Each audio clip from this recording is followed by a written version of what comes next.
بسم اللہ الرحمن الرحیم وَلَقَدْ يَسَّرْنَا الْقُرْآنَ لِلذِّكْرِ فَهَلْ مِن مُدَّكِرٍ۔ السلام علیکم ورحمۃ اللہ۔ الحمدللہ وکفیٰ وسلام علی عبادہ الذین اصطفیٰ، اما بعد فاعوذ باللہ من الشیطان الرجیم، بسم اللہ الرحمن الرحیم۔ یعملون له ما یشاء من محارب وتماثیل وجفان کالجواب وقدور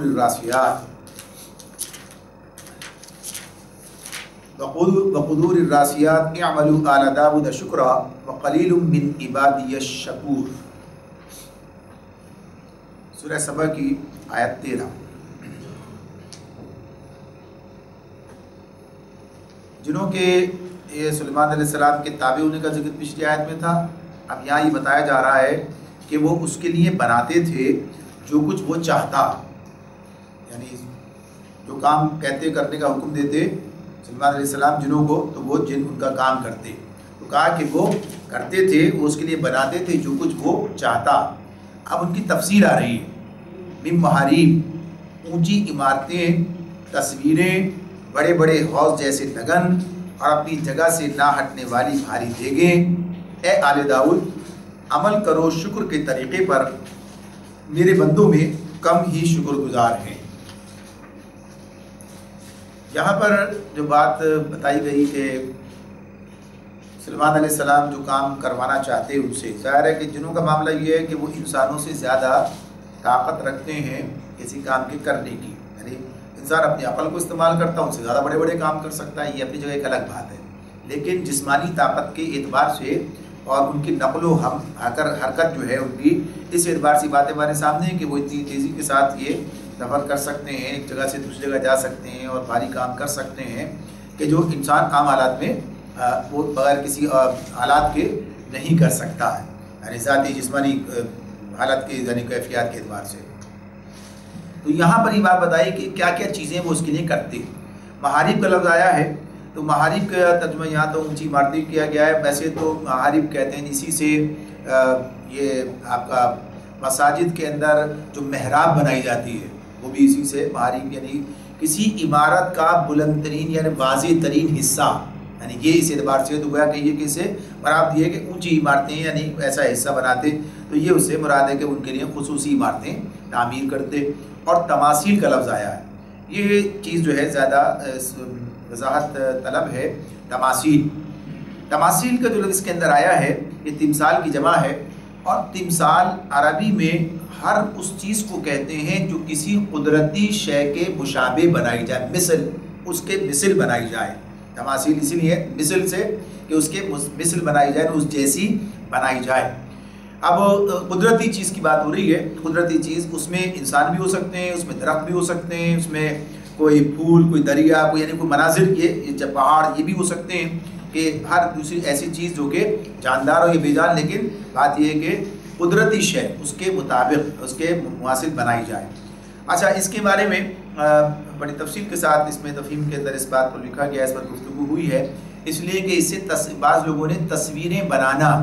بنانے کے لیے دلیل اس سے لینے کی کوشش کی ہے، یعنی بات بنانے کی کوشش کی ہے کہ اس کو بنیاد بنا کر اپنے اس کام کو جاری رکھا جائے۔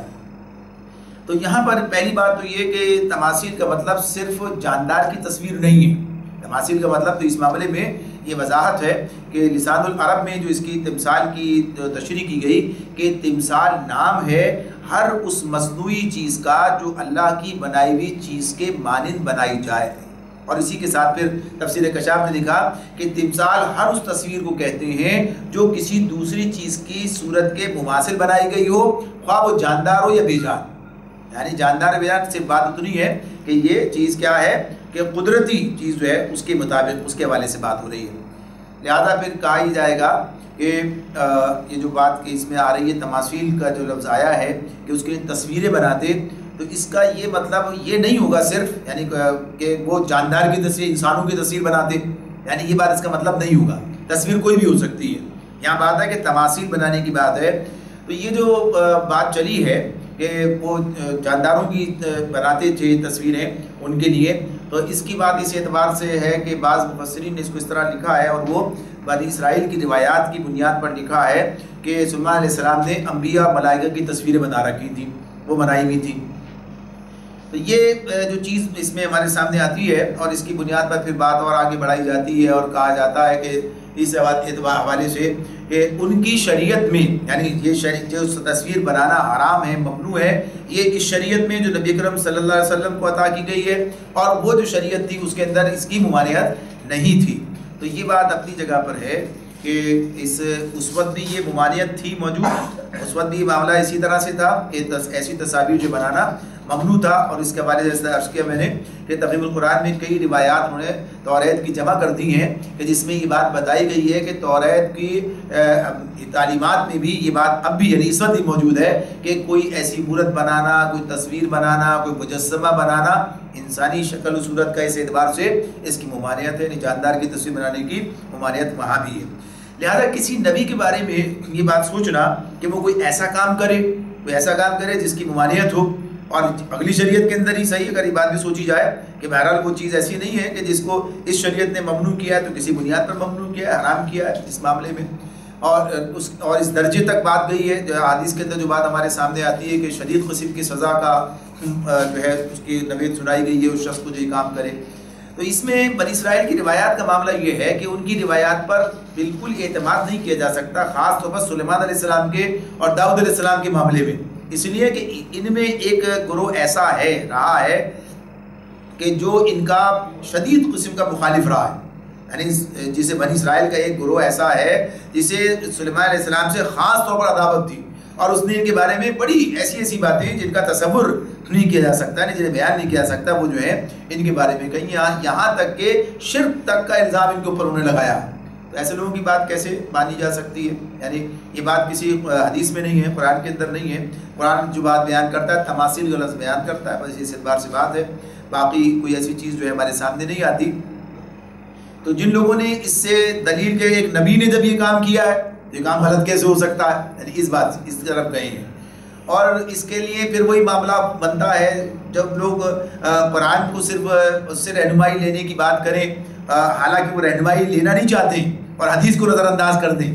یعنی حدیث جو اس کی وضاحت کر رہی ہے، تشریح کر رہی ہے، اس کے بارے میں بتا رہی ہے کہ کیا تصویر کا کیا استعمال اسلام میں ہے، یا اس کی ممانعت، یا اس کے بارے میں کیا احکامات ہیں، وہاں پہ اس سے زیادہ مدلل انداز میں صاف ستھرے انداز میں ملتے ہیں. تو وہ اسی کو لے کر کے ایک نبی نے یہ کام کیا تو غلط کام کرتا ہے نبی کیا، تو اس کام کو جو ہے جاری رکھنے کی بات کی ہے کہ وہ جو اپنا سارا فلسفہ سلسلہ اس سے چلتا ہے، یعنی ساری فلم بینی سب چیزیں پھر اس بنیاد پر آگے چلی جاتی ہیں. تو یہ تماثیل کے لفظ سے ہی سارا معاملہ جو ہے نکالا گیا ہے. تو اسی لیے پہلی وضاحت تو یہ بات کر دی گئی ہے کہ تماثیل کے معنی صرف یہ نہیں ہے، یعنی یہ تو ہے تصویر کے تو ہے مماثل اس کے بنائی جائے، جاندار کی تصویر کے مماثل کی بات نہیں، کسی کے جو ہے انسانوں کے لیے استعمال ہو رہی ہے کہ اس کے لیے جو ہے تصویر کے لیے تماثیل کا لفظ آتا ہے، بلکہ اس صرف مجرد تصویر کے لیے آتا ہے. تصویر اس کی بھی ہو سکتی ہے، تصویر کرسی کی بھی ہو سکتی ہے، تصویر جو ہے درخت کی بھی ہو سکتی ہے، تصویر جہاز کی بھی ہو سکتی ہے، پھر وہ تصویری کا لفظ جو ہے اس کے لیے استعمال ہوتا ہے. اور جو ہمیں دلیل ملتی ہے اس کے بارے میں کہ جو چیزیں اللہ تعالیٰ کی طرف سے جاندار کی تصویر بنانا منع کیا گیا ہے وہ احادیث کی صورت میں ملتی ہے کہ نبی اکرم صلی اللہ علیہ وسلم نے بہت وضاحت کے ساتھ، یعنی ایک آدھ نہیں کئی احادیث ہمیں، اور صحیح بخاری صحیح مسلم ان میں وہ احادیث ہمیں ملتی ہیں کہ جس میں نبی اکرم صلی اللہ علیہ وسلم نے بنی اسرائیل کے بارے میں بھی کہا کہ بنی اسرائیل کے لوگ جو ہیں یہ ان کا کام کیا تھا کہ یہ جب کوئی ان میں سے کوئی صالح شخص مر جاتا تو اس کے مرنے کے بعد اس کی قبر پر عبادت گاہ بناتے، اس میں تصویریں بنا لیا کرتے تھے. یہ لوگ قیامت کے روز اللہ کے نزدیک بدترین خلائق قرار پائیں گے. یہ ان کے بارے میں بخاری کتاب الصلاۃ کے اندر یہ حدیث موجود ہے، مسلم کے اندر ہی موجود ہے، اس اعتبار کتاب المساجد میں. تو یہ واضح طور ان کے بارے میں بتایا کہ تصویر بنا لیا کرتے تھے، بدترین خلائق ہوں گے. پھر اسی طرح صحیح بخاری کی ایک اور روایت میں فرمایا نبی صلی اللہ علیہ وسلم نے کہ مصور جو ہے اس پر آپ نے لعنت فرمائی، یعنی تصویر بنانے والے ہیں مصور ان پر لعنت فرمائی. پھر اسی طرح سے کئی احادیث ہمیں ایسی ملتی ہیں کہ جس میں یہ بات سامنے آتی ہے کہ حشر کے دن اللہ تعالیٰ ان لوگوں کو قیامت کے دن جو ہے مصور کی جہاں سختی سزا پانے والے مصور ہوں گے، ان سے کہا جائے گا جو لوگ تصویر بناتے تھے ان سے کہا جائے گا کہ جو کچھ تم نے بنایا ہے اس میں روح بھی ڈالو، تم نے میرے مماثل بننے کی کوشش کی ہے. یعنی اللہ ہے جو کہ اس طرح تخلیق کرتا ہے، تم نے وہ چیزیں بنائی ہیں کہ جو اللہ تعالیٰ نے بنائی ہے، تو اس کے مماثل تو پھر اس میں جان ڈالو. یعنی یہ بات جو ہے یہ بھی یعنی صحیح حدیث کے اندر یہ مضمون ہمارے سامنے آتا ہے. پھر اسی طرح سے ایک اور جگہ پر یہ بات فرمائی نبی کرم صلی اللہ علیہ وسلم نے. ایک تو سزا پانے کی بات تھی، دوسرے مقام پر یہ کہا کہ قیامت کے روز اللہ کیا سخت ترین سزا پانے والے تھے، اب یہاں کیا سخت ترین سزا پانے والے مصور ہوں گے. تو اس طرح سے متعدد روایات ہمارے سامنے آتی ہیں کہ جس میں یہ بات بتائی گئی کہ تصویر بنانا یہ اسلام کے اندر قطعی ممنوع ہے، حرام ہے، اور جو تصویر بنائے گا پھر وہ قیامت کے دن اس جرم کی سزا پائے گا، اور اسے مجبور کیا جائے گا کہ اس میں روح پھونکے، اور وہ ظاہر روح نہیں پھونک سکے گا، لہذا اسی اعتبار سے اسے جو ہے سزا ملتی رہے گی، اس میں اسے جو جرم کی سزا ہے. پھر اسی طرح سے یہ بات بھی سامنے آتی ہے کہ نبی کرم صلی اللہ علیہ وسلم کا یہ ارشاد ہے کہ ملائکہ رحمت ایسے گھر میں داخل نہیں ہوتے جس میں تصویریں ہیں. یعنی بات بہت واضح طور پر بیان کی گئی ہے، یہ بھی صحیح بخاری اور صحیح مسلم دونوں کے اندر یہ حدیث موجود ہے. یعنی بتایا گیا کہ اس میں داخل نہیں ہوتے ہیں. پھر اس میں اور بھی چیزیں ہمارے سامنے آتی ہیں کہ بعض اوقات ایسے پردے، ایسے کپڑے جو ہے سامنے آئے، تکیہ، پردہ، اس کی بات آتی ہے سامنے جس پر تصویر تھی، تو نبی کرم صلی اللہ علیہ وسلم نے پردے کو پھاڑ دیا. اور اسی طرح سے جو ہے آپ نے جو ہے کسی پردہ لٹکا ہوا تھا آپ نے جس میں گھوڑے اور اس کی تصویر تھی، تو آپ پردار گھوڑے کی آپ نے اسے اتارنے کا حکم دے دیا. تو یہ تمام روایات جو ہیں یہ بتا رہی ہیں کہ نبی کرم صلی اللہ علیہ وسلم نے اس بات کی سختی سے ممانعت کی ہے کہ تصویر بنائی جائے یا گھر میں تصویر رکھی جائے. یہ اس کی بات ہے. تصویر کا یعنی بنی ہوئی کسی کپڑے پہ اس کا استعمال کا معاملہ الگ ہے، اس کے بارے میں چیزیں جو الگ آتی ہیں. پھر اسی طرح سے جو چیزیں ہمارے سامنے آتی ہیں کہ جہاں پر اس میں کسی اس اعتبار سے کہ جب کوئی تصویر بنی ہوئی ہو کسی کپڑے پر اس کا استعمال کیسا ہے، وہ الگ اس میں متعدد چیزیں آ جاتی ہیں جس میں کچھ گنجائشوں کی بات سامنے آتی ہے. یعنی اگر اس کا جیسے کہ پردہ تو پھاڑ دیا، لیکن اگر اس کا گدا بنا لیا تو منع نہیں کیا آپ نے. یعنی اس کے اوپر چلا جاتا ہے، اس کے اوپر نیچے بچھا دیا تو گویا اس کے اندر تذلیل کا پہلو اس کے اندر آ رہا ہے. اس تصویر کا تصویر بنائی نہیں جا رہی ہے، ایک کپڑا لے لیا گیا جس پہ تصویر بنی ہوئی ہے، تو اس کا استعمال بنایا کسی نے نہیں تھا. بنانے کی ممانعت تو اپنی جگہ بالکل واضح ہو گئی، صرف یہ اس استعمال کی بات آ رہی ہے کہ اس کو جو فرش پر بچھا دی گئی اس کے لیے. تو اس سے بعض لوگوں نے پھر یہ کہا کہ جو نمایاں مقام پر نصب کی جائے اس کی ممانعت ہے، جو بچھا دی گئی ہے اس کی نہیں ہے. یعنی اگر آدمی کو لے چکا ہے اس کا استعمال کرتا ہے. تو یہ ساری چیزیں جب اس طرف چلے جائیں تو اس کی تفصیل جو ملتی ہے تو وہ اس حوالے سے ملتی ہے کہ جو چیز آدمی کے پاس ہے، لے چکا ہے، تو اس کے معاملے میں وہ یہ کیا کام کرے. اور پھر اس کے بعد نبی کرم صلی اللہ علیہ وسلم کا تو اپنا عمل سامنے ہے ہی جو تدریجاً سامنے آتا ہے، اسلام کے احکامات آتے ہیں. لیکن جب جو آخری وقت میں آپ کا عمل سامنے آتا ہے اور اس کے بعد پھر صحابہ کرام کا عمل اس پر جاری رہتا ہے، تو اس سے پتہ چلتا ہے کہ یہ جو کام کیا گیا ہے یہ کام وہ ہے کہ جو آخر تک رائج رہا، جاری رہا، نبی صلی اللہ علیہ وسلم نے کیا اور صحابہ نے اس کو اسی طرح سے سمجھا. تو جب ہم صحابہ کرام کی طرف جاتے ہیں اور پھر دیکھتے ہیں تو اس میں ہمارے سامنے یہ بات آتی ہے کہ عمر رضی اللہ تعالیٰ کی بات سامنے آتی ہے. صحیح بخاری میں یہ بھی روایت موجود ہے کہ انہوں نے عیسائیوں سے کہا کہ ہم تمہارے کنیسوں میں اس لیے داخل نہیں ہوتے کہ ان میں تصویریں ہیں، یعنی اس کے جو ہے اس طرف نہیں جاتے. اور یہ بات بھی آتی ہے کہ کوئی ابن عباس جو ہے نماز پڑھنے کے لیے بعض اوقات اس زمانے میں یہ بات تھی کہ ادھر بھی مسجد نہیں ہے، گئے وہاں نماز پڑھ لی ہے، تو ان کے بارے میں کہ جہاں جس میں تصویریں نہیں ہیں وہ نماز پڑھ لیتے، جہاں تصویر ہوتی وہاں نہ پڑھتے، یہ بات تھی. تو اس کی ممانعت کی بات اور اس کے حوالے سے جو طرز عمل صحابہ کرام کا تھا اس کی بات آتی ہے. پھر اسی طرح سے ایک روایت میں حضرت علی رضی اللہ تعالیٰ نے کسی اور کے سپرد کام کیا اور بتایا کہ یہ کام اللہ کے رسول نے میرے حوالے کیا تھا، یعنی ان کے حوالے کیا تھا. ان کے حوالے سے بات آتی ہے، وہ رسید حدیث الگ ہے کہ جس میں نبی کرم صلی اللہ علیہ وسلم ایک موقع پر جو ایک تدفین میں شریک تھے، تو اس جنازے میں تھے، تو آپ نے اس وقت کہا کہ کون ہے جو جا کر مدینے میں کوئی بت نہ چھوڑے جسے توڑ نہ دے، اور کوئی قبر نہ چھوڑے جسے زمین کے برابر نہ کر دے، اور کوئی تصویر نہ چھوڑے جسے مٹا نہ دے. اور پھر علی رضی اللہ تعالیٰ کے حوالے سے بات آتی ہے. پہلے ایک صاحب کی بات آتی ہے، وہ گئے اور پھر وہ کام نہ کر سکے، دوسرے علی گئے اور نے جا کر پھر واپس آ کے بتایا کہ کوئی ایسی چیز، کوئی بت میں نے نہ چھوڑا کہ جسے ختم نہ کر توڑ نہ دیا، اور کوئی تصویر اسے مٹا نہ دیا ہو، اور قبر جسے برابر نہ کر دیا ہو. تو یہ بھی مسلم کتاب الجنائز کے اندر یہ بات موجود ہے. تو یہ تمام چیزیں جو بتا رہی ہوتی ہیں وہ یہ بتا رہی ہیں کہ تصویر کا ایک واضح حکم یعنی اس کے بارے میں اسلام کے اندر موجود ہے. یعنی اس کے بارے میں اب اس میں ہوتا یہ ہے کہ بعض اوقات اس کی تعبیر اس اعتبار سے کر رہے ہوتے ہیں، کہتے ہیں بھئی اس کی بنیاد کیا تھی؟ اس کی بنیاد یہ تھی کہ کہیں پہلے جو تھا یہ بت بنا لیے جاتے اور شرک ہونے لگتا، یہ ساری چیزیں ہوتی، اس لیے اس وقت اس تصویر کا استعمال تھا. اب وہ استعمال کا معاملہ نہیں رہا ہے، لہٰذا یہ بات جو ہے اس اعتبار سے اب اس کی وہ حرمت جو ہے اس طرح کی نہیں ہے، اسے استعمال کیا جا سکتا ہے. حالانکہ آج کے دور میں بھی یہ چیز اپنی جگہ پر ہے. آج کے دور میں بھی یہ بھی ہے کہ لوگ آج بھی تصویریں بناتے، ٹکڑے بناتے، ان کے گرد جو ہے ہار ٹانگتے اور ان کو جو ہے خوشبوؤں سے معطر کرتے. انہیں تصویر اسی اعتبار سے یہ چیزیں بھی یعنی خود مسلمانوں کے اندر یہ چیز تصور پایا جاتا ہے. اور پھر اگر غیر مسلموں کی طرف چلے جائیں تو پڑوس میں دیکھ لیے کتنا سب کچھ بتوں کا معاملہ ہندوستان کے اندر جو کچھ ہے یہ پایا جاتا ہے. لیکن اس سب سے قطع نظر بات یہ ہے کہ نبی اکرم صلی اللہ علیہ وسلم کی طرف سے جب ایک بات واضح طور پر موجود ہے تو اس میں اس کے ماننے میں کوئی تعامل ایک مسلمان کو نہیں ہونا چاہیے. اب معاملہ سارا جو بنتا ہے وہ یہ آتا ہے کہ آج کے دور میں جو صورتحال ہے کہ آج کے دور میں جو تصویر کا استعمال ہے اور جس طرح کی تصویر ہے، اچھا ایسے بھی لوگ جو ہے فرق کرتے ہیں کہ تصویر مصور بناتا ہے اور ایک تصویر جو ہے کھینچ لی جاتی ہے، یعنی جو ہے فوٹو بنایا جا رہا ہوتا ہے. ان کے اندر کوئی فرق کیا جائے تو بات تو یہ کہ تصویر تو بہرحال فوٹو بنایا جائے تو بھی تصویر ہے، تصویر ہے. اس کے اندر پھر کہا کہ جس کی یعنی جس کا سایہ ہوتا ہے، اس کا سایہ، یہ سب فقہ کے اندر پھر یہ مزید اور آگے چلی گئی یہ باتیں کہ ظاہر سی بات جو بنا دی گئی ہے لیکن جو ٹیلی ویژن پر آ رہی ہے، جو کیمرے کے جو کہا کہ یہ آج کے دور میں موبائل پر آ رہی ہے، اس کی کیا کیفیت ہے.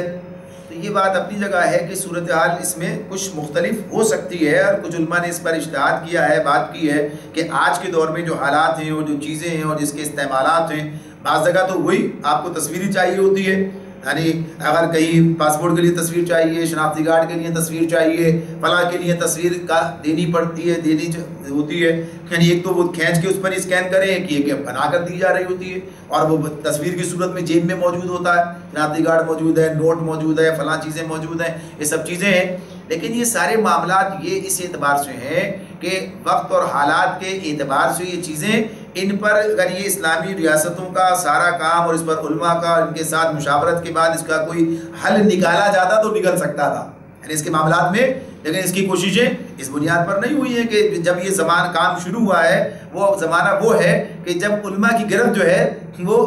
اس یعنی ریاست کے احکامات اور قوانین کے معاملے میں وہ نہیں ہے، ان کا اس میں شریک نہیں رکھا گیا.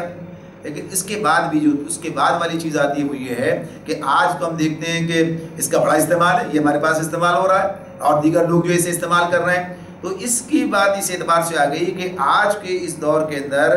ضرورت کے اعتبار سے کہ اس ذریعے کو استعمال کرتے ہوئے آج جو کچھ کیا جا رہا ہے اور دوسرے لوگ جو اس ذریعے کو استعمال کر رہے ہیں تو اس کے مقابلے میں اس درجے تک بات پہنچانے کا کوئی ذریعہ موجود نہیں ہے. اور اس میڈیم کو استعمال کرنا اور اس میڈیم کو اس مقصد کے لیے وہاں تک اپنی بات پہنچانا تو بالآخر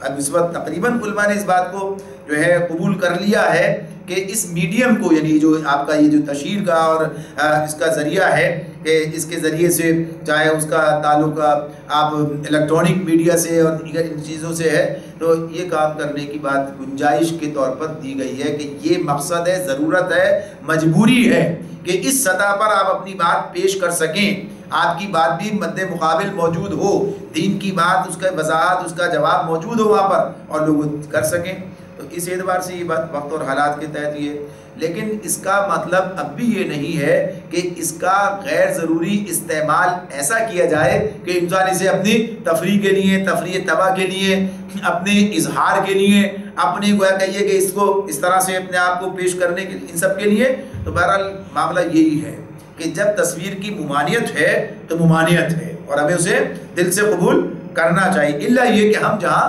مجبور ہیں، جہاں ہمارے پاس ضرورت کے حالات کے اعتبار سے یہ بات ہے، یہ کیفیت ہے کہ ہاں بھائی اس کا متبادل نہیں ہے اور یہ حالات ایسے ہیں، چیزیں ایسی ہیں، اور علماء نے پھر اس پر تحقیق اور کر کے اور اس پر غور و فکر کر کے جس حد تک اس کی اجازت کی بات رکھی ہے اسی حد تک اس کو رکھا جائے، نہ کہ پورے طور پر بس یہ کام جو ہے اس طرح سے ہو کہ جو لوگ عام لوگ کر رہے ہوتے ہیں اور وہ ٹی وی ڈرامے اور فلاں اور یہ ساری چیزیں اور سارے معاملات اور اس طرح سے وہ کہیے پھر بڑے بڑے ہولڈنگز اور معاملات، یہ چیزیں جتنی مجبوری کے دائرے میں آ سکتی ہیں، کہیں تو اس طرح کی کیفیت میں آئیں گی جہاں ہمارا بس ہی نہیں چلتا ہے، اور کہیں جو ہے ہماری ضرورت کے اعتبار سے آ جائیں گی کہ اس بات کو انجام دینے کے لیے کوئی اور ذریعہ موجود نہیں ہوگا۔ تو یہ تماثیل سے یہ ساری چیزیں نکالی گئی ہیں، اس لیے اس مقام پر اس بات کی وضاحت اتنی کی گئی ہے۔ تو بتایا کہ وہ جو ہے جن ان کے لیے بناتے تصویریں۔ اچھا ایک بات اور بھی آتی ہے سامنے، اس میں یہ جنوں سے بنوائی جا رہی ہیں، انسانوں سے نہیں بنوائی جا رہی ہے یہ، لیکن بہرحال بنوانے والے چونکہ ہیں موجود تو اس اعتبار سے بھی تصور نہیں کر سکتے کہ نبی جو ہیں وہ اپنے لیے، اپنے استعمال کے لیے یا دیگر مقاصد کے لیے یہ چیزیں ایسی بنوائیں جس کی ممانعت شریعت کے اندر کی گئی ہو۔ وجیفان بڑے بڑے حوض ایسے لگن، اب اس میں جو بات ہے کہ اس سے پتہ چلتا ہے یہ لگن کی بات اپنی جگہ سے نہ ہٹنے والی بھاری دیگیں، اس سے یہ پتہ چلتا ہے کہ بڑے پیمانے پر جو ہے وہاں پر مہمان نوازی کا جو ہے انتظام ہے، کھانا کھلانا بڑے پیمانے پر کہ ایسی بڑی بھاری دیگیں بنائے جائیں اور ایسے لگن بنائے جائیں جس کے اندر لوگ کھانے کا انتظام ہو۔ تو یہ گویا کہ یہ کہ اس کی وسعت کا اندازہ جو ہے اس سے ہوتا ہے کہ کتنا بڑا کام اور کتنی بڑی سلطنت اور کتنا بڑا کام ان کے حوالے تھا۔ تو اب کیا کہا آگے اس سب کے بعد، اعملوا آل داؤد شکرا، اعملوا آل داؤد شکرا، اے آل داؤد عمل کرو شکر کے طریقے پر، اے آل داؤد عمل کرو شکر کے طریقے پر۔ اب یہ چیز جو پھر وہی بات تھی، وہاں بھی نعمت کی وہاں پر کیا تھا، عمل صالحہ کی بات آئی تھی، یعنی نعمتوں کے بعد عمل صالحہ۔ اب یہاں واضح طور پر اعملوا آل داؤد شکرا، آل داؤد یعنی اب سلیمان بھی ساتھ ہیں تو آل داؤد میں ہی ہے، سلیمان بھی، سلیمان علیہ السلام بیٹے ہیں۔ تو یہاں اللہ تعالیٰ کہتے ہیں کہ شکر کے طریقے پر عمل کرو۔ ایک تو یہ ہوتا ہے کہ شکر کرو، عام طور پر تو لوگ سمجھتے ہیں شکر تو زبان سے ہوتا ہے، بھائی شکر دل سے ہوتا ہے، شکر زبان سے ہوتا ہے، یعنی آدمی زبان سے کہتا ہے اللہ کا بڑا شکر ہے اللہ، لیکن یہ کیا ہو رہا ہے، اعملوا عمل کرو آل داؤد شکرا، اے آل داؤد عمل کرو شکر کے طریقے پر، یعنی شکر گزار بندوں کی طرح کام کرو۔ یعنی اس میں جو بات واضح طور پر سامنے جب ہم نے شکر پر بات کی تھی، آئی تھی آپ کے سامنے کہ شکر جو ہے اس کا کہ نعمت دینے والے کا احسان بھی ماننا دل سے بھی زبان سے بھی، اور اس کی دی ہوئی نعمتوں کو اس کی مرضی کے مطابق استعمال کرنا، جس مقصد کے لیے ملی ہے اس مقصد کے لیے استعمال کرنا، اور اس بات کا ہمیشہ خیال رکھنا کہ اس کی دی ہوئی نعمتیں اس کی مرضی کے، اس کے حکم کے خلاف استعمال نہ ہو، یعنی اس کی نافرمانی میں استعمال نہ ہو۔ اس اعتبار سے تو اللہ کا شکر کر، تو عمل کی بات یہاں پر اللہ تعالیٰ نے لفظ بھی وہی استعمال کیا، اعملوا آل داؤد شکرا، کہ اے داؤد عمل کرو شکر کے طریقے پر۔ تو یہ مطلوب ہے، یہ مطلوب ہے کہ آدمی عمل کرے شکر کا، جبھی اس وقت جو ہے اس کی تکمیل ہوتی ہے۔ صرف زبان سے کہہ دینے سے بات نہیں بنتی ہے کہ آدمی ایک طرف تو زبان سے اللہ کا شکر کا کلمہ بجاتا رہے، یعنی ادا کرتا رہے، اور دوسری طرف اللہ کی دی ہوئی نعمتوں کو اللہ کے حکم کے خلاف، یعنی اس کی نافرمانی میں، گناہوں کے اندر، بلکہ بعض اوقات دین حق کے خلاف استعمال کرنا شروع کر دے، اور ایک طرف شکر کی بات بھی کرتا رہے، تو یہ اس کی کھلی نافرمانی کی بات ہے۔ اور اسی لیے کیا کہا، وَقَلِيلٌ مِّنْ عِبَادِيَ الشَّكُورُ، وَقَلِيلٌ مِّنْ عِبَادِيَ الشَّكُورُ، میرے بندوں میں کم ہی شکر گزار ہیں، قلیل من عبادی الشکور۔ یعنی یہ بات جو ہے لوگوں کی سمجھیں پوری طرح آتی نہیں ہے۔ ظاہر سی بات ہے کہ یہ بات جو اللہ تعالیٰ بیان کر رہے ہیں، یہ آج بھی اگر ہم مسلمانوں میں دیکھیں، یعنی غیر مسلموں کی تو بات چھوڑ دیجئے، کہ جو اس اللہ کی نعمتوں کو اللہ کی طرف منسوب ہی نہیں کرتے، یعنی جو نعمتیں ہیں انہیں اپنا ہی ذاتی استحقاق، اپنا حق سمجھتے ہیں، اپنے طور پر اس کو کہتے ہیں ہم انہیں ملا ہے، لیکن جو اللہ کی نعمتوں کو پہچانتے، مانتے ہیں، تسلیم کرتے ہیں، ہر چیز اللہ سے ملی ہے، تو ان کا معاملہ بھی کیا ہے کہ وہ بھی صرف زبان سے پر جو اکتفا کرتے ہیں۔ یعنی کتنے لوگ ہیں آپ کے سامنے جو کیفیت ہے کہ جس میں بھی کہیں کہ واقعی اس شخص نے اپنے تمام جو اللہ کی طرف سے اسے نعمتیں حاصل ہیں، چاہے وہ جسم کی نعمت، یعنی اس سے صلاحیتوں کی نعمت ہو جو اسے جسم و جہاں حاصل ہے، اس کی بات ہو، وقت کی نعمت ہو، یا وسائل کی نعمت ہو، مال کی نعمت ہو، اختیار کی نعمت ہو، یعنی نعمتوں کی تو ساری قسمیں ہیں نا، یہ ساری نعمتیں ہیں۔ اب یہ کہتے ہیں نہیں کہ آنکھ بڑی نعمت ہے، نعمت ہے نا, یہ صحت بڑی نعمت ہے, یہ زندگی بڑی نعمت ہے, اس سے بڑی نعمت کیا ہو سکتی ہے؟ زندگی نہ ہو تو ہر چیز بیکار ہے. تو اس اعتبار سے جوانی بڑی نعمت ہے, ہر چیز بڑی نعمت ہے. تو ان نعمتوں کا استعمال اور پھر وسائل کا استعمال اور پھر اختیار کا استعمال, اختیار بھی اللہ کی طرف سے نعمت ہے, تو ان کا استعمال. تو اس حوالے سے ہم دیکھیں تو واقعی آپ یہ دیکھیں قرآن جو کہہ رہا ہے قلیل من عبادی الشکور, اللہ تعالیٰ کہہ رہے ہیں میرے بندوں میں کم ہی شکر گزار ہیں. تو کم ہی لوگ ملیں گے جو اس بات کو سمجھیں گے اور اس طریقے سے شکر گزاری کے رویے کو اختیار کریں گے. ہمیں بہرحال ان لوگوں میں شامل رہنا ہے, ہمیں یعنی جس کی سمجھ بات آ رہی ہے اور سمجھنا بھی ہے اور سمجھانا بھی ہے کہ اسی میں کہ اس طرف آئیں کہ اللہ کے شکردار بندے بنے. فلما قضینا علیہ الموت ما دلهم على موته الا دابۃ الارض تأکل من سأته فلما خر تبینت الجن ان لو كانوا يعلمون الغیب ما لبثوا في العذاب المہین. کہ جب سلیمان پر ہم نے موت کا فیصلہ نافذ کیا تو جنوں کو اس کی موت کا پتہ دینے والی کوئی چیز اس گھن کے سوا نہ تھی جو اس کے عصا کو کھا رہا تھا. اس طرح جب سلیمان گر پڑا تو جنوں پر یہ بات کھل گئی کہ اگر وہ غیب کی جاننے والے ہوتے تو اس ذلت کے عذاب میں مبتلا نہ رہتے. اس میں جو بات ہمارے سامنے آتی ہے, جو چیز اللہ تعالیٰ واضح کر رہے ہیں اس میں, وہ یہ بات یعنی جو دلیل اس میں جو بات آ رہی ہے سامنے, بنیاد یا چیز جو آ رہی ہے وہ یہ کہ جنوں کو غیب کا کوئی علم نہیں ہے. ویسے تو اللہ نے بتا دیا غیب کا علم اللہ ہی کے پاس ہے, کسی کے پاس نہیں ہے, یعنی بات تو اللہ نے واضح طور پہ بتا دی ہے. لیکن یہی چیز تھی جو مشرکین مکہ کے درمیان موجود تھی, یعنی ان کا جو عقیدہ تھا اس میں یہ بات ان کے سامنے تھی کہ جن جو ہیں انہیں بھی عام لوگ جو تھے ان کے کہ جنوں کو غیب دان سمجھتے تھے, یا یہ بھی ہے کہ بعض اوقات یہ جنوں کا یہ بھی اپنے زوم میں کوئی غیب دانی کا اپنے اندر کوئی دائیہ رکھتے ہوں, تصور رکھتے ہوں. تو پہلی صورت میں مطلب کیا ہوگا کہ جنوں کو پتہ چل گیا, جیسے بات اس میں آئی ہے کہ جنوں پر یہ بات کھل گئی کہ اگر وہ غیب کے جاننے والے ہوتے تو اس ذلت کے عذاب میں مبتلا نہ ہوتے. یعنی کہ سلیمان علیہ السلام کے معاملے میں جو بات اس میں آ رہی ہے سامنے کہ جب موت کا فیصلہ نافذ کیا تو اس وقت وہ کسی ایسے انداز میں تھے, تفصیلات تو بڑی بیان کی ہے اس حوالے سے, لیکن ان کی تصدیق اور تائید کے معاملات اپنی جگہ پر رہتے ہیں, متعین نہیں ہو سکتے, اس لیے ہم اس بات کو چھوڑتے ہیں, صرف جتنی بات قرآن کہتا ہے اتنی بات رکھتے ہیں کہ کوئی ایسا انداز تھا کہ جس سے وہ بیٹھے ہیں یا کھڑے ہیں, جو بھی صورت ہے کہ عصا جو ہے وہ ان کے سہارا, عصا سے اس کا سہارا جو ہے وہ لیے ہوئے ہیں, اور اسی حالت میں موت واقع ہو جاتی ہے, اسی حالت میں موت واقع ہو جاتی ہے, اور وہ عصا کے سہارے وہ کھڑے ہیں, اور دیکھنے والے جو کام کرنے والے سمجھ رہے ہیں کہ یہ کھڑے ہیں, موجود ہیں, یہ کھڑے ہوئے ہیں. تو اس چاہے وہ عبادت کے اندر کھڑے ہوں, چاہے ویسے کھڑے ہوں یا ویسے بیٹھے ہوں, جو بھی حالت اس کی ہو, لیکن دیکھنے والے دیکھ رہے ہیں کہ یہ تو بیٹھے ہوئے دیکھ رہے ہیں اور کام جو ہے جاری ہے. تو بعض روایت میں تو یہاں تک یعنی بعض تفاسیر میں یہ لکھا کہ 1 سال لگا, 1 سال یعنی اس کے اندر. اب اس کی بات بھی وہ سال کہاں سے آیا, کیسے اس کی تعبیر ہے, تو انہوں نے کہا کہ یہ مکڑی کو دیکھا, وہ دیمک دابۃ الارض استعمال ہوا ہے وہ دیمک کے لیے کہ وہ جو ہے گھن جسے ہم کہتے ہیں کہ وہ اسے کہ کتنے اس پر چھوڑ دیا, اتنے بڑے عصا کو کتنے عرصے میں کھاتا ہے تو اتنا وقت لگا ہوگا. یہ باتیں تو اپنی جگہ پر ان کی کوئی اسی اعتبار سے حیثیت نہیں کہ جو بات اللہ تعالیٰ بیان کر رہے ہیں, چاہے وہ تھوڑی دیر کی بات ہو یا بہت دیر کی بات ہو, انہیں پتہ نہیں چلا کہ یہ مر چکے ہیں. یعنی اگر یہ بات اسے پتہ چل جاتی سارے کہ آزاد ہو گئے, پر ٹھیک ہے, لیکن جس بنیاد پہ کام کر رہے ہیں دیکھ رہے ہیں, تو اب جب گر گئے تو پتہ چل گیا, تو ساری دنیا کو پتہ چل گیا. جب عصا ٹوٹ گیا تو اسے دیمک نے کھا لیا, عصا ٹوٹا اور گر گئے, اور پتہ چلا کہ ان کی موت واقع ہو چکی ہے, تو اب تو ساری دنیا کو معلوم ہے. اب تو غیب کا معاملہ رہا نہیں, تو اگر غیب کا تھا تو پہلے ہی پتہ چل جاتا بھائی یہ مرے ہوئے ہیں یہ.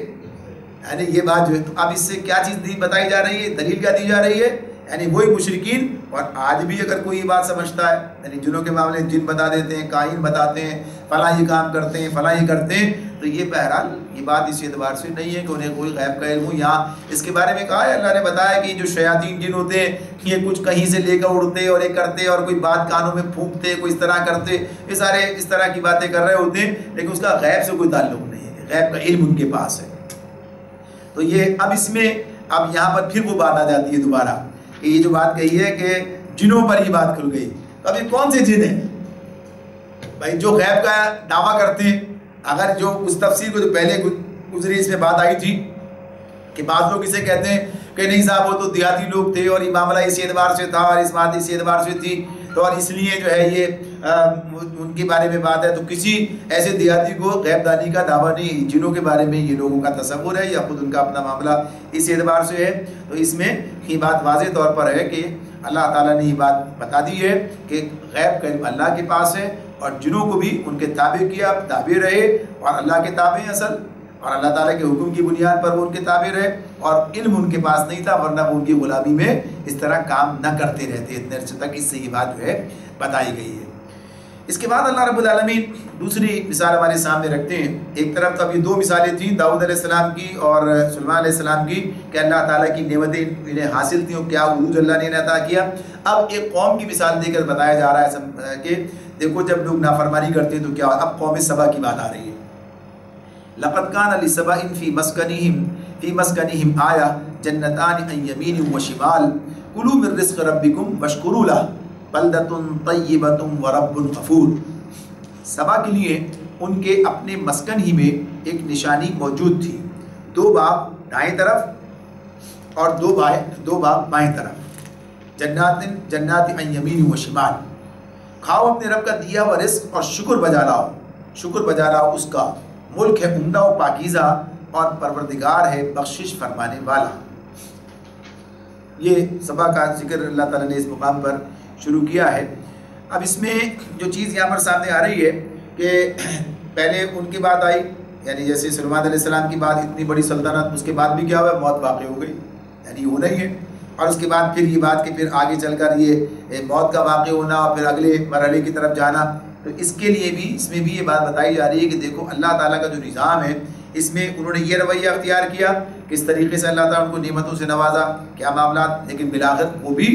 اپنے کام پورا کر کے اللہ کی طرف روانہ ہو گئے. اب یہ اس قوم کی مثال دی جا رہی ہے. اس قوم کی مثال دیکھو اس کو کیا نعمتیں حاصل تھیں کیا کچھ اس کے پاس تھا لیکن جب اس نے اس کے خلاف کام کیا تو کیا نتیجہ نکلا. تو یہ تمام چیزیں اس اعتبار سے یہاں پر سامنے آ رہی ہیں اور بتائی جا رہی ہیں کہ یہ جو چیز اس میں اس ملک سبا یعنی قوم سبا کا معاملہ ہے یہ ایک ایسی قوم تھی جس کے بارے میں اس وقت کے لوگ بہت اچھی طرح سے جانتے تھے لیکن قوم سبا کے بارے میں جانتے تھے قوم سبا موجود نہیں تھی یعنی یہ معاملہ اپنی جگہ پر الگ تھا. ایک ایسا اللہ تعالیٰ نے انہیں یعنی اتنی بڑی جگہ دی تھی اور جو کچھ انہیں دیا تھا اور جو نعمتیں ان پر تھیں جیسے بتایا کہ دو باغ دائیں اور دو باغ بائیں یعنی اس سے مراد دو باغ نہیں بلکہ دائیں دیکھو تو باغ اور بائیں دیکھو تو باغ یعنی باغ ہی باغ باغوں کا سلسلہ تھا ایک طویل سلسلہ کہ دائیں بھی باغ اور بائیں بھی ایسی گل و گلزار جو ہے سرزمین اللہ تعالیٰ نے انہیں عطا کی تھی اور بڑی نعمتیں اللہ تعالیٰ کی طرف سے جو ہے وہ انہیں حاصل تھیں. اور یہ جو ملکہ سبا کا ذکر آتا ہے وہ بھی اسی قوم کے اندر یعنی ملکہ سبا قوم سبا کے حوالے سے تو بات اس طرح سے سامنے آ جاتی ہے کہ ملکہ سبا جو ہے یعنی وہ تو ان کے بارے میں یہ بات کہ وہ سلیمان علیہ السلام کے پاس پہنچی ہیں تو ایمان لے آئی ہیں اور اس کے بعد عرصے تک لوگ جو ہیں ایمان پر رہے ہیں لیکن بالآخر پھر دوبارہ بگاڑ پیدا ہوا. بگاڑ پیدا ہونے کے بعد پھر جو ہے دوبارہ پھر اسی طرف چلے گئے تو پھر اللہ کا عذاب ان پر آیا. یہ کیفیت جو ہے اس حوالے سے تو یہ وہی قصہ ہے لیکن اس سے پہلے کا زمانہ وہ گزر چکا ہے اب بگاڑ کی بھی صورت آ گئی ہے. تو اللہ تعالیٰ نے ان سے کہہ رہے ہیں کہ یہ جو نعمتیں ہیں کھاؤ اپنے رب کا دیا ہوا رزق اور شکر بجا لاؤ. اب یہ شکر بجا لانے کی بات پھر بات ہے سامنے یعنی اللہ کی نعمتوں کو پا کر وہ کام کرو جو اللہ نے کرنے کا حکم دیا یعنی عمل صالح کرو. سورہ نمل میں بات تھی کہ سلیمان علیہ السلام نے کیا کہا کہ یہ جو مجھے اللہ تعالیٰ نے نعمتیں دی ہیں تو اس کا نتیجہ کیا ہے کہ شکر کیسے کرنا. رب اوزعنی ان اشکر نعمتک التی انعمت علی وعلی والدی وان اعمل صالحا ترضاہ. ایک ایسا عمل صالح کروں جس سے تو راضی ہو جائے. تو یہاں اللہ تعالیٰ خود کہتے ہیں کہ کھاؤ اپنے رب کا دیا ہوا رزق اور شکر بجا لاؤ اس کا. ملک ہے عمدہ جو اللہ نے تمہیں دیا ہے پاکیزہ اور اللہ بڑا بخشش فرمانے والا ہے. لیکن کیا ہوا فاعرضوا فارسلنا علیہم سیل العارم وبدلناہم بجنتیہم جنتین ذواتئی اکل خمط واثل وشیء من سدر قلیل. لیکن وہ منہ موڑ گئے جب انہیں یہ دعوت دی گئی. یعنی دعوت ایک دن کی بات نہیں ہے یعنی زمانہ اللہ تعالیٰ جو اس کا طریقہ ہے کتنی مہلت دیتا ہے. تو اس کے بعد جو ہے منہ موڑ گئے تو پھر آخرکار ہم نے ان پر بند توڑ سیلاب بھیج دیا. تو ان کے پچھلے دو باغوں کی جگہ دو اور باغ انہیں دیے جن میں کڑوے کسیلے پھل اور جھاؤ کے درخت تھے اور کچھ تھوڑی سی بیریاں تھیں. یعنی یہ ایک پہلے کیا حال تھا اور اب کیا حال ہو گیا یعنی یہ کیفیت ہے یہ. تو اس کی بنیاد کیا رہی؟ تو اللہ تعالیٰ جو بات بتا رہے ہیں کہ ہم نے جو انہیں سب کچھ دیا اور پھر ان سے مطالبہ کیا کیا؟ مطالبہ یہ کیا کہ اللہ کا رزق کھاؤ اپنے رب کا دیا ہوا اور شکر بجا لاؤ، لیکن انہیں یہ کام نہیں کیا، نافرمانی پر اترے رہے۔ تو نتیجہ کیا نکلا؟ اللہ نے اس نعمت کو بدل کے اب اس کو اس حالت میں کر دیا کہ اب وہ نعمت اللہ نے واپس لے لی اور یہ زندگی کی یہ شکل بنا دی۔ سورہ ابراہیم میں ہم پڑھ کر آئے پیچھے، اس میں کیا کہا گیا تھا؟ وَإِذْ تَعَذَّنَ رَبُّكُمْ لَئِن شَكَرْتُمْ لَأَزِيدَنَّكُمْ وَلَئِن كَفَرْتُمْ إِنَّ عَذَابِي لَشَدِيدٌ۔ موسیٰ علیہ السلام کے ذریعے بات کہلوائی گئی تھی کہ یہ اعلان کر دو، بتا دو یہ کہ تمہارا رب کیا کہتا ہے، وَإِذْ تَعَذَّنَ رَبُّكُمْ، تمہارے رب کا یہ اعلان ہے، اس نے بتا دیا ہے یہ اگر شکر گزاری اختیار کرو گے مزید دیں گے، مزید دیں گے۔ اب وہی بات پوری اپنی جگہ ہے کہ شکر گزاری کا مطلب کیا ہوتا ہے، اعملوا آل داؤد شکرا پیچھے پڑھ کر آ رہے ہیں۔ اور اگر کفران نعمت کرو، کفر کرو گے تو پھر کیا ہے، ان عذابی لشدید، تو پھر عذاب جو بڑا شدید ہے۔ تو یہ بات واضح طور پر بتائی گئی۔ تو اب انہوں نے ان سے بھی کیا کہا گیا کہ کلوا من رزق ربکم واشکروا لہ، کھاؤ اپنے رب کا جو رزق اس نے تمہیں دیا ہے، منع نہیں ہے، لیکن اپنے رب کا شکر بجا لاؤ۔ جو ان نعمتوں کو پا کر تمہیں کام کرنا چاہیے وہ کرو، لیکن انہوں نے اس کام کو نہیں کیا، فاعرضوا، منہ موڑ گئے۔ تو ہم نے کیا کیا، اللہ نے کیا کیا، فارسلنا علیہم سیل العرم، عرم جو ہے یہ بند کو کہتے ہیں، یعنی بند انہوں نے بنایا تھا اور اس بند سے ہی انہوں نے سارا جو آبپاشی کا سارا نظام بنا رکھا تھا، جس کے ذریعے سے سارا سب کچھ ان کا علاقہ جو گل و گلزار بنا ہوا تھا۔ تو جب وہ بند ٹوٹا، یعنی جب اللہ نے وہ انتظام کر دیا، ظاہر ہے اس کی نعمت جو ہے جب اللہ نے واپس لی تو اب جو اس کا سبب بنایا تو وہی بند جو ان کے لیے سارا فراوانی کا ذریعہ بنا ہوا تھا، وہی بند ان کے لیے عذاب کا ذریعہ بن گیا کہ بند توڑ دیا، بند ٹوٹا تو اس کے بعد جو پھر سیلاب آیا ہے تو سارا آبپاشی کا نظام بھی برباد ہو گیا، سب کچھ ان کا تباہ ہوا، یہ ساری چیزیں ہوئیں۔ اور اس کے بعد پھر یہ ہوا کہ وہ علاقہ ہی ختم ہو گیا، یعنی اس علاقے کے اندر ہی سارا وہ نظام جو نہری اور سارا جو نظام تھا وہ اسی سے سارے جو بنا رکھا تھا انہوں نے وہ ختم ہوا۔ اور اب جو ہے صورتحال یہ رہ گئی کہ جہاں بڑے باغ تھے وہاں ایسے کہ اب جو ہے جنگلی جو پیداوار ہو گئی، اب اس انداز کے باغ ہو گئے، کڑوے کسیلے پھل، جھاؤ کے درخت اور تھوڑی سی بیریاں، یعنی اس کی جو جنگلی طور پر اگ جاتی ہیں، تو یہ کیفیت بن گئی۔ تو اب وہ گویا رہنے کی جگہ نہ رہی، تو لوگ وہاں سے نکل گئے، قبیلے جو ہے قبیلے رخصت ہوئے۔ بعض لوگ کہتے ہیں کہ اس میں یہ بھی کہ پہلے ہی کسی نے انہیں بتایا کہ ایسا ہونے والا، تو کچھ لوگ پہلے نکل گئے، کچھ لوگ بعد میں نکلے، کچھ اس کا شکار ہو گئے۔ گویا کہیے کہ تتر بتر ہو گئے سارے قبیلے۔ یہ جو اوس و خزرج کی بات ہے، ان کے بارے میں بات آتی ہے کہ یہ لوگ مدینے آئے تو یہ وہیں سے آئے تھے اور آ کے یہاں بس گئے اور پھر یہیں رہ گئے، کچھ لوگ کسی اور طرف نکل گئے، وہ علاقہ ختم ہو گیا اور وہ قوم سبا اس کا نام باقی نہ رہا۔ یہ سب اپنے اپنے قبیلے الگ الگ جا کر اپنے اپنے ناموں سے موسوم ہے، وہ کیفیت ان کی ہو گئی۔ تو اب یہ بات، یہ کیفیت گویا کہ یہ جو اللہ تعالیٰ کی نعمت تھی، اتنی بڑی قوم تھی جس کے مال اور جس کی گویا کہ یہ کہ دولت اور اس کی فراوانی اور اس کے یعنی اس کے سرزمین کی خوبیاں ایک مثال کے طور پر پیش کی جاتی تھی، وہ سارا کا سارا سلسلہ ختم ہو گیا اور وہ سب لوگ تتر بتر ہو گئے ساری۔ اور بنیاد کیا تھی؟ بنیاد اللہ کی نعمتوں کا کفران تھا، جو کام تھا وہ نہیں کیا تھا۔ تو اس اعتبار سے بتایا، کیا فرمایا آگے فرمایا ذالک جزیناہم بما کفروا، ذالک جزیناہم بما کفروا وہل نجازی الا الکفور، یہ تھا ان کے کفر کا بدلہ جو ہم نے ان کو دیا، اور ناشکر انسان کے سوا ایسا بدلہ اور کسی کو نہیں دیتے۔ کفور کا لفظ آیا یہاں پر بھی، اب اسے ناشکر، جیسے عام طور پر شکر کے مقابلے میں کفر کا لفظ آتا ہے، شکر ہی کہہ رہے ہوتے ہیں اس کام پر، اسے اس اعتبار سے،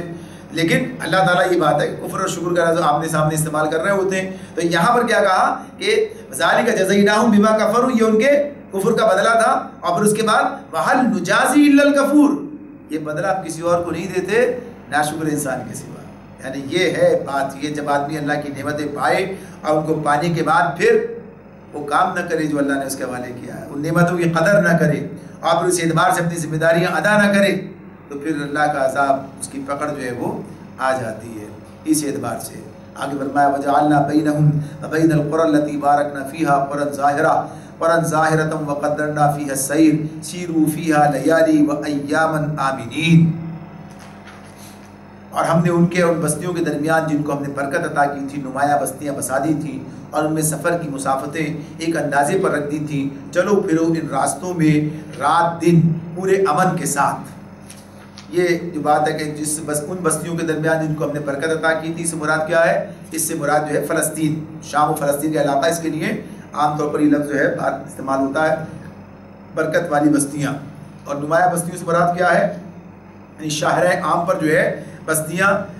واقع ہیں، اور گویا کہیے کہ اس سے جو ہے اس سے ایک بستی ختم نہیں ہونے پاتی کہ دوسرے کے آثار شروع ہو جاتے ہیں، گویا کہیے اس طرح سے آباد علاقہ، اس طرح کی بات ہے جو اس میں بیان ہو رہی ہے۔ تو اللہ تعالیٰ فرماتے ہیں کہ ہم نے اس طرح کے چلو پھر راستوں پر دن و رات پورے امن کے ساتھ، یعنی کوئی صحرا نہیں ہے، کوئی جنگل نہیں ہے، کوئی بیابان نہیں ہے کہ جہاں پر جو ہے مشکلات کا معاملہ ہے۔ اور پھر ظاہر ہے کہ صحرا میں کیا ہوتا ہے، چلتے رہے، جہاں رات ہو گئی تھک گئے وہیں پڑاؤ ڈال دیا، لیکن یہاں پتہ ہے کہ بھئی جا کے اب وہاں ٹھہرنا ہے، اس مقام پر جا کے ٹھہرنا ہے، اور اس مقام سے پھر اس مقام تک، یعنی بستیوں کا معاملہ سامنے اسی اندازوں سے پوری بستیاں تو کہا کہ اندازے سے چل رہے ہیں، کام کر رہے ہیں، لیکن ہوا کیا؟ فقالوا ربنا باعد بین اسفارنا وظلموا انفسهم فجعلناهم